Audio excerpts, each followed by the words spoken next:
कुछ समय पहले जब अमेरिका के राष्ट्रपति डोनाल्ड ट्रंप ने भारत की अर्थव्यवस्था को डेड इकॉनमी कहकर ताना मारा था, तब बहुत से देशों ने सोचा था कि शायद भारत अब आर्थिक रूप से पीछे हट जाएगा।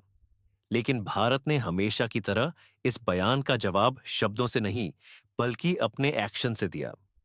भारत की खासियत ही यही है कि जब कोई हमें चुनौती देता है, तो हम बहस नहीं करते, बल्कि मैदान में उतरकर दिखाते हैं कि असली बॉस कौन है। और अब एक बार फिर हमारे देश के central bank reserve bank of India यानी आरबीआई ने ऐसा कदम उठाया है जिसने पूरे अंतर्राष्ट्रीय आर्थिक जगत को चौंका दिया है। खबर यह है कि आरबीआई ने अपने विदेशी मुद्रा भंडार यानी फॉरेक्स रिजर्व्स में से अरबों डॉलर के अमेरिकी डॉलर बेच दिए हैं। सुनने में यह एक सामान्य आर्थिक प्रक्रिया लगती है, लेकिन इसके पीछे छिपा संदेश बहुत बड़ा है।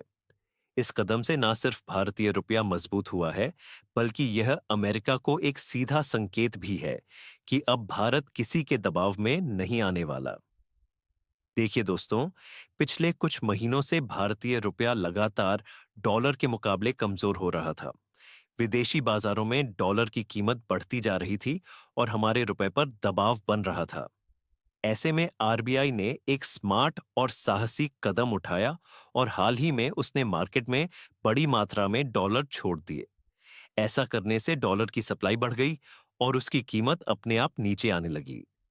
नतीजा यह हुआ कि रुपया मजबूत होने लगा और डॉलर फिसलने लगा। अगर आप अक्टूबर के चार्ट को देखेंगे तो साफ दिखेगा कि 6 अक्टूबर से लेकर 22 अक्टूबर तक डॉलर लगातार गिरा है, जबकि रुपया धीरे धीरे ऊपर आया है। आरबीआई का यह कदम किसी एक असर तक सीमित नहीं है। यह एक तीर से कई निशाने साधने जैसा है। न सिर्फ रुपए को स्थिरता मिली, बल्कि भारत ने यह भी साबित कर दिया कि उसकी आर्थिक स्थिति अब इतनी मजबूत है कि अमेरिका की नीतियों या दबाव से उसे फर्क नहीं पड़ता। अब आरबीआई ने डॉलर बेचे तो इसका मैकेनिज्म आसान शब्दों में समझिए। देखिए, विदेशी मुद्रा बाजार यानी फॉरेक्स में जब डॉलर की मांग ज्यादा और उपलब्धता कम होती है, तो डॉलर की कीमत बढ़ती है, यानी रुपया दबता है। आरबीआई ने अपने रिजर्व से बड़े पैमाने पर डॉलर बाजार में छोड़े, जिससे मार्केट में डॉलर की सप्लाई बढ़ गई। सप्लाई बढ़ने से उसकी कीमत नीचे आई और इसके बदले रुपया मजबूत हुआ। सरल शब्दों में तो बाजार में डॉलर की कमी दूर हुई, इसलिए डॉलर गिरा और रुपया सस्ता होने की बजाय फिर से स्थिर और मजबूत दिखने लगा। यह सिर्फ एक आध दिन का असर नहीं होता। जब केंद्रीय बैंक बड़ी मात्रा में हस्तक्षेप करता है, तो यह एक सिग्नल भी भेजता है। हमारे रिजर्व्स पर्याप्त हैं और हम मुद्रा को बचाए रखने के लिए कदम उठाएंगे। यही सिग्नल निवेशकों को भरोसा देता है। विदेशी निवेशक कम डरते हैं और शॉर्ट टर्म स्पेकुलेशन का प्रेशर कम होता है।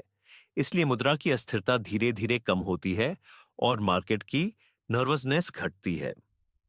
अब सवाल आता है कि आरबीआई की इस बिक्री का इम्पैक्ट क्या हुआ।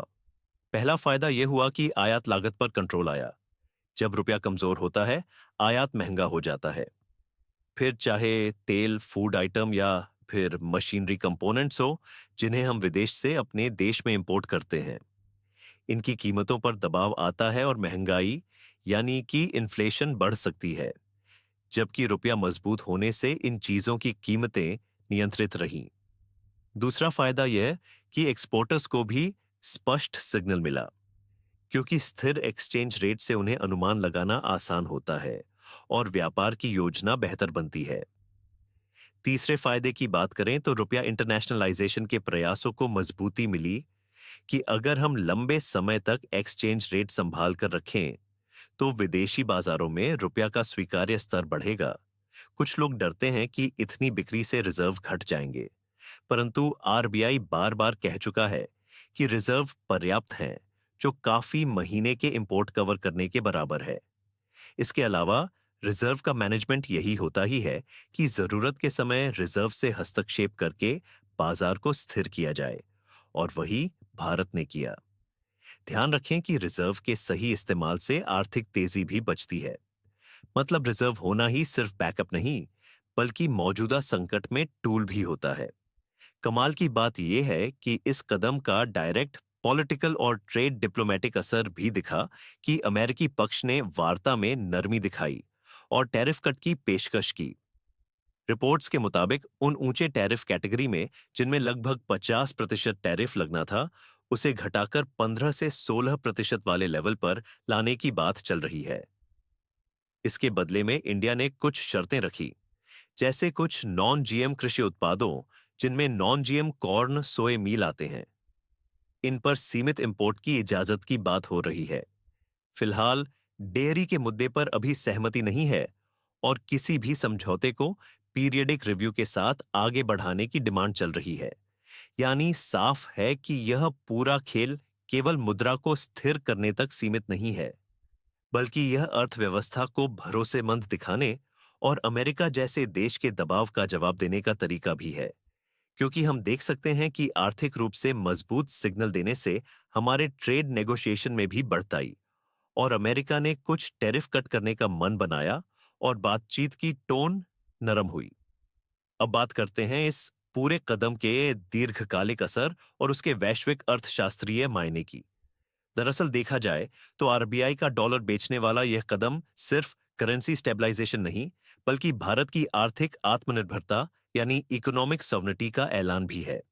जब कोई देश अपने विदेशी मुद्रा भंडार का उपयोग सही समय पर और नियंत्रित तरीके से करता है, तो यह दिखाता है कि उसकी आर्थिक नींव कितनी मजबूत है। पहले ऐसे मौके पर देश अक्सर आईएमएफ या वर्ल्ड बैंक की तरफ देखते थे, लेकिन आज भारत खुद अपने संसाधनों से अपने रुपए की रक्षा कर पा रहा है और यह बदलाव भारत की ग्रोथ जर्नी का बहुत बड़ा संकेत है। अब इसके अंतर्राष्ट्रीय असर को समझिए कि जब आरबीआई ने अरबों डॉलर बेचे, तो इससे अमेरिकी डॉलर इंडेक्स में भी हल्की कमजोरी देखने को मिली। वहीं गोल्डमैन, सेक्स और रटर्स सर्वे जैसे संस्थानों ने साफ कहा है कि आने वाले महीनों में डॉलर और कमजोर होगा और भारत, इंडोनेशिया, ब्राजील जैसी उभरती अर्थव्यवस्थाओं की करेंसी मजबूत होंगी। यानी वैश्विक स्तर पर अब फाइनेंशियल पावर का केंद्र धीरे धीरे पश्चिम से एशिया की तरफ खिसक रहा है और इस शिफ्ट में भारत एक प्रमुख भूमिका निभा रहा है। अब बात करें भारत अमेरिका ट्रेड डील की, तो रिपोर्ट्स के मुताबिक अमेरिका ने भारत पर लगाए गए लगभग 50% तक के टैरिफ को घटाकर 15 से 16% तक लाने का प्रस्ताव रखा है। ये कोई छोटी बात नहीं है, बल्कि इतने बड़े टैरिफ में कटौती का मतलब है कि अमेरिका खुद भी भारत के साथ स्थिर व्यापारिक संबंध चाहता है। बदले में भारत ने कहा है कि वह कुछ नॉन जीएम कृषि उत्पादों जैसे अमेरिकी कॉर्न और सोया मील को सीमित मात्रा में आयात करने को तैयार है, लेकिन डेयरी सेक्टर में कोई समझौता नहीं करेगा। साथ ही भारत ने साफ कहा है कि किसी भी ट्रेड डील की नियत समय पर समीक्षा, यानी कि प्रॉपरली तरीके से पीरियडिक रिव्यू होगी, ताकि कोई पक्ष एक तरफा लाभ न उठा सके। और एनर्जी सिक्योरिटी के मोर्चे पर अमेरिका चाहता है कि भारत रूस से कच्चा तेल खरीदना घटाए, पर भारत ने यहां भी संतुलन साधा है। सूत्रों के अनुसार अमेरिका ने भारत को सस्ता एलपीजी और एथेनॉल ऑफर किया है, लेकिन भारत इस निर्णय को केवल आर्थिक नहीं बल्कि राष्ट्रीय सुरक्षा के दृष्टिकोण से देख रहा है। यानी कहने का मतलब यह है कि फैसला वही होगा जो देश के हित में सबसे स्थिर और सुरक्षित होगा।